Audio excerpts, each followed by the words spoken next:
Hey everyone, in today's video, we're going to be talking about the 13 largest Canadian publicly traded companies that trade on the stock market. We're going to be going through how these companies have been doing over the last few years, their dividends. We're also going to be talking about their earnings per share and price to earnings ratio, how expensive each of these companies are trading. And hopefully at the end of this video, it may give you an idea or two of some stocks out of these biggest 13 companies that you may want to add to your watch list, or maybe even give you some ideas of stocks that you don't want to consider for your portfolio out of these 13 huge Canadian companies that are available to invest in. So if you like this kind of content, be sure to give this video a big thumbs up. It really does help with the YouTube algorithm. We're going to jump right into it with number 13 here. The 13th largest publicly traded company in Canada is Suncor Energy.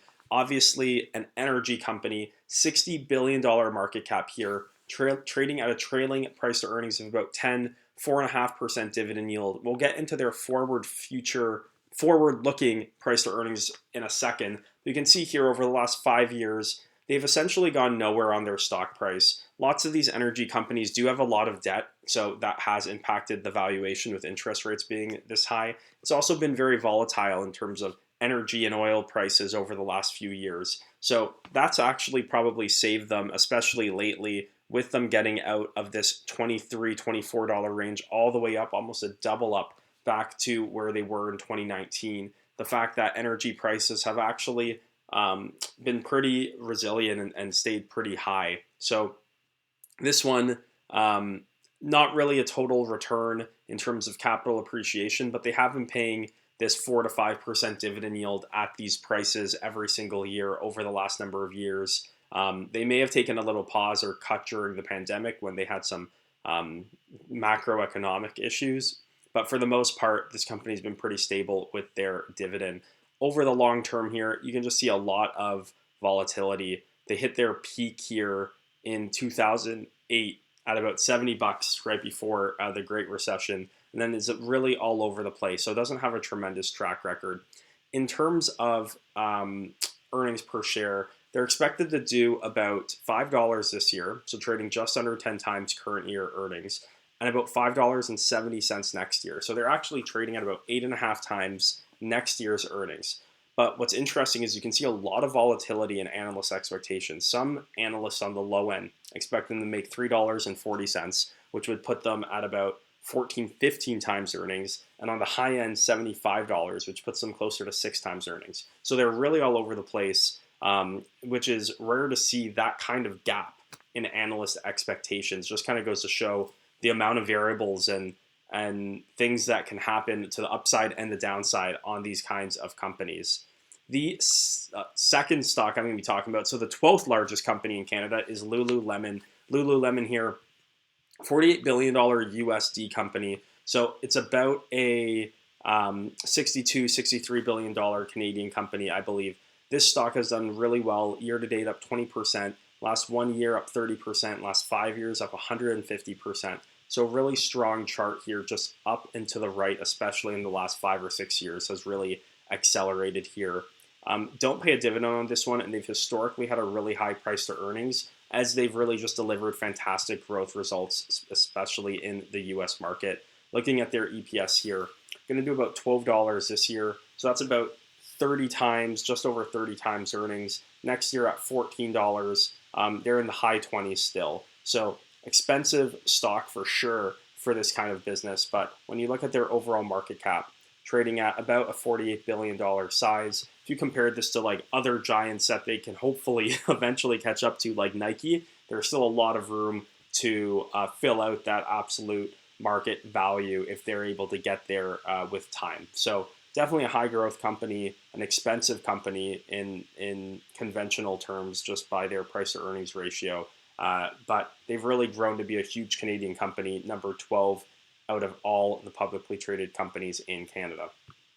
Going to number 11 here, it is Alimentation Couche. So this is the owner of Circle K and other convenience store, gas station brands across Canada and the world actually. They're a world leader in this space. See up 20% in the last year, 120% in the last 5 years. So that's 2 out of these 3 stocks we've talked so far have done really, really well at compounding value over the last 5 years. $66 billion market cap, so just slightly more valuable than Lululemon, and they trade at a much lower price to earnings ratio. So they're making a lot more money than Lululemon, but almost valued at the same rate. But a 16, 17 times trailing funds from operate or earnings per share, price to earnings ratio. Sorry, joking up on my words there. If we look at their expected EPS going into next year, they're going to grow about 10% here. So at 440, that puts them at a EPS in the mid teens essentially in terms of what their price to earnings ratio will be moving forward. So, lots of puts and calls on a company like this. They had a bit of a dip a few years back.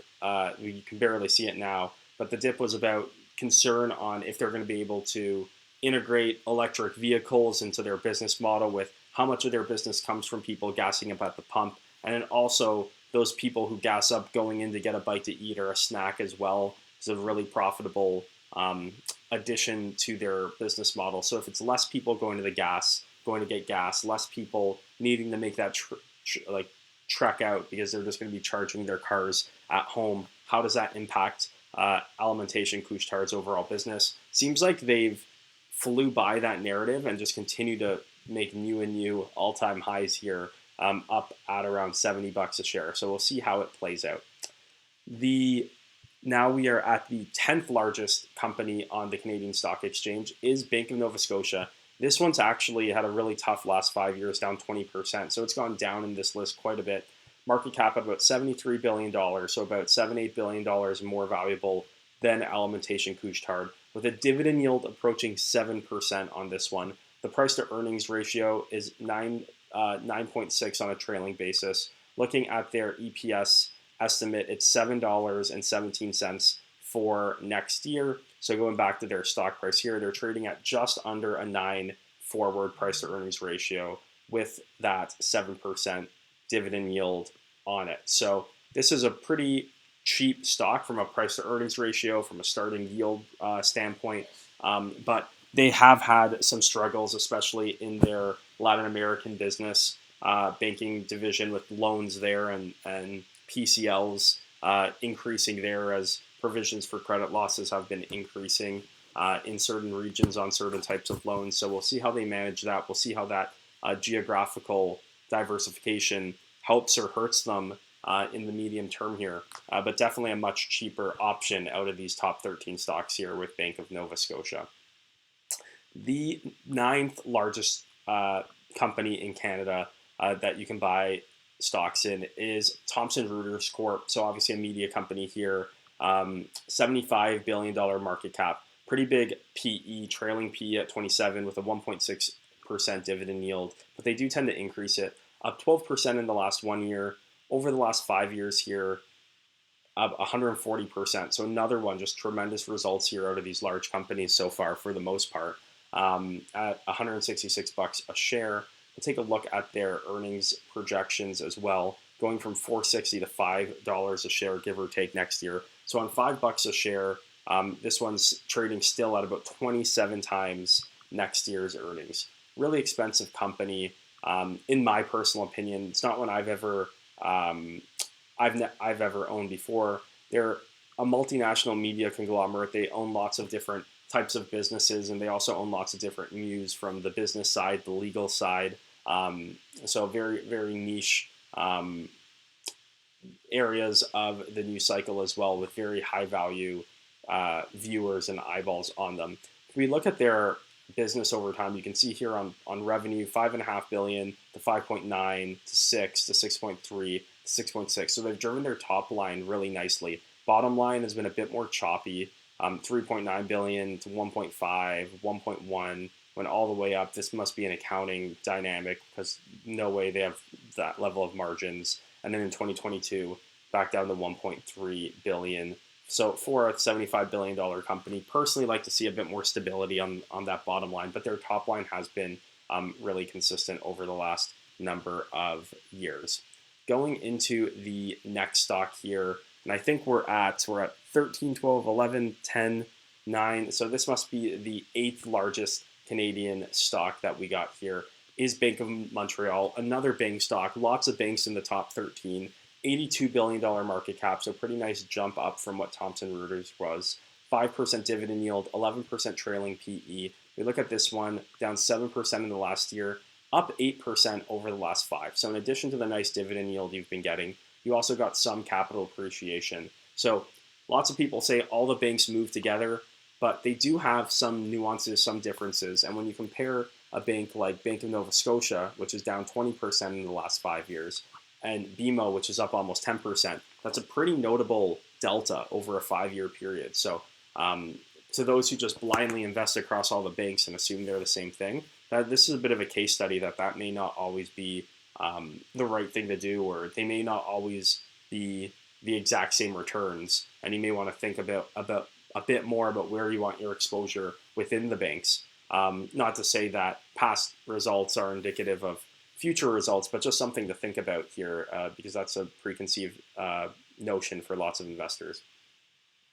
On to the next stock here in the list. It is Canadian Pacific Kansas City. So this is a railway stock, pretty big jump, 82 billion to 93 billion now in terms of the value of the company. In the last year, this one's been pretty stagnant, but up 5.5%. Past 5 years, really good growth here, up 76%. You also get a bit of a dividend yield as well, and it's been growing that yield over time as they buy back shares and whatnot. They did recently acquire Kansas City Southern to merge into a more North American railroad. So their financials and their outstanding shares and whatnot are a bit murky as they digest that acquisition, but their EPS of $3.44 next year puts them at essentially a forward PE of about 21, 22 times. So generally with CP and CN Rail, that's where they've traded, right around 20 times, a bit under in certain times,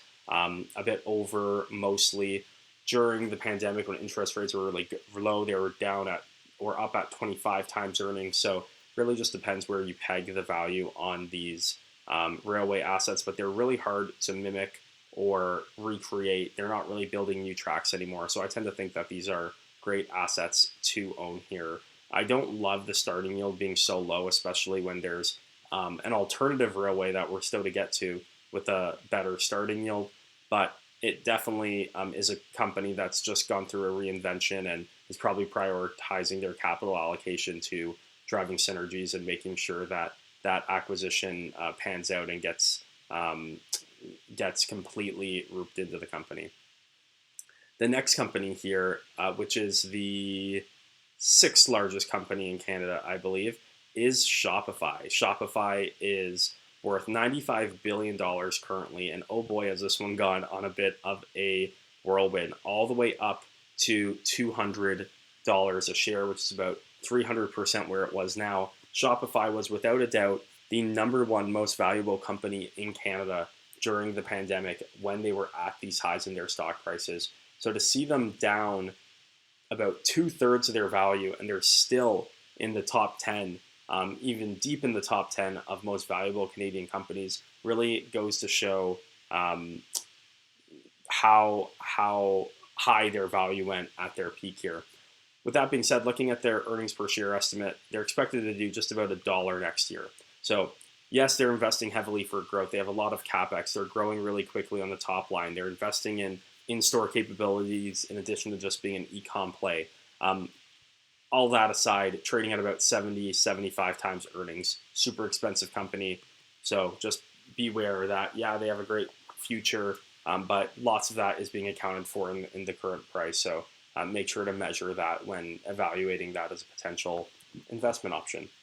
The number 5 largest company in Canada is Canadian Natural Resources here, $95.7 billion. So we got Shopify at $95 billion. We got Canadian National Resources at $95.7 billion. So essentially the same value, up 28% in the last year here, up over 100% in the last 5 years. So lots of these companies so far that are in the top 13 have done very well over the last 5 years. If you just bought this bundle 5 years ago, you'd be kicking the market's butt.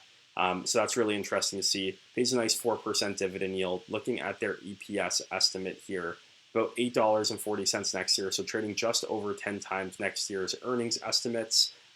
is where this one's valued. So especially when compared to like a Suncor or an Enbridge, that's pretty decently valued, and you're getting the nice dividend every quarter as well. So an interesting big market cap option there for that energy space. Speaking of Enbridge, Enbridge is the next company, so the fourth largest company in Canada. And look at that, it's pretty much just worth a couple $100 million more, under 1% more than Canadian National Resources. So essentially the same size, depending on what day you look at it, down 15% on the year. So it was worth a lot more than Canadian National Resources at the beginning of the year. Now they're pretty much tied. Over the last 5 years, this one has been flat. And flat isn't necessarily bad over 5 years if you've been paying out a 7-8% dividend yield over that time period. So I'd still call Enbridge, an average performer in terms of total shareholder returns. Obviously, everyone likes seeing the stock price go up in addition to the dividend. But when you're paying a dividend at 6, 7, 8%, it's really not fair to hold the company to grow your stock price double digits a year plus pay a 7% dividend out of free cash flow at the same time sustainably over a 5-year period. So overall, the investor long-term has not been hurt too bad on Enbridge yet, obviously depending on exactly where you bought in, but generally speaking. In terms of earnings per share, Enbridge is assuming to do about $2.75, around $3, so trading closer to 16, 17 times, so much more expensive than some of the other energy companies we've talked about here in the top 13. Okay, going to the third largest company in Canada that you can invest in. It is Canadian National Railway, just beating out Enbridge by about $1 billion. They're 96 and change in terms of the size of this company. So between 3 and 6, it's essentially 4 companies that are just battling for that third spot at around 96 billion, because they're all within about $1 billion of each other between Shopify, Canadian National Resources, Enbridge, and CN Rail here. CN Rail is a stock I own. It's down about 4% in the last year. Over the last 5 years, it's done pretty well, like all the rails generally have, up about 25%, so 5% a year, plus you've gotten a couple percent dividends per year. So it's done decent, I'd say, in line with what you'd want to see over the long term. They've increased their dividend every single year. They have a dividend average growth rate in the low double digits, I believe, and their earnings per share their price to earnings are a bit lower, surprisingly, versus Kansas City Southern. You see here about $8.25 next year, which gets them closer to about an 18 times next year's earnings. It's really interesting to see that because historically, CN Rail's actually traded at a premium to Kansas City Southern. So maybe it's some re-ratings going on as Kansas City Southern builds their network into the U.S. and all the opportunities that come with that. Investors may be more bullish on that. But CN Rail typically trades at around 20 to 22 times. So here down at 18 times next year, I think it's a reasonable value. You know, these stocks never go on deep discounts just because of the nature of their mode and the service, undisputed service that they provide to the North American economy. So it's tough to get them really cheap. But when they're trading below their historical price to earnings ratios, and even CN Rail on a relative basis trading cheaper than Kansas City, it looks like an interesting opportunity for me personally to even build this one up more in my portfolio. Going to the second largest stock on the Canadian stock market, it is TD Bank. And you can see a huge jump here, 96 billion on number 3, all the way up to 150 billion on number 2, over 50% larger. You can see TD here, last 1 year is down 5%, last 5 years up 6%. So the banking sector has definitely had some challenges the last few years with everything that happened in the U.S. on the regional bank front, with everything that's gone on in other areas of the economy, whether it be interest rate weakness of consumers being projected, things like that. But they still pay out a 4.7% dividend yield. They're still holding pretty well over the last few years, even though they haven't really exploded in value. Expected to do $8.30 a share next year, $8.10 this year. So it's trading at about 10 times this year earnings, about 9.5 plus times next year earnings. So not too bad for a company that's been around for over a century, increasing their dividend every year for almost 50 years, and just has a really strong foothold in both the US and Canadian economy. The number one largest company in the Canadian economy is Royal Bank of Canada. This one has a $165 billion market cap here. Similar to TD, has about a 4.5% yield. Looking at the stock last 1 year, down 5%. Last 5 years, up 15%. So this one's been one of the better performers over the last 5 years on the banks with BMO. You can see here that in their EPS, they're expected to do just about $11.70 a share next year. So they're expected to do, they're trading at about 10.5 to 11 times current year, down to 10 times next year earnings. So a bit richer than TD, which is 10 this year to 9 next year. We saw BMO at around 10, a bit less than 10. Scotiabank was down at 8.5, 9.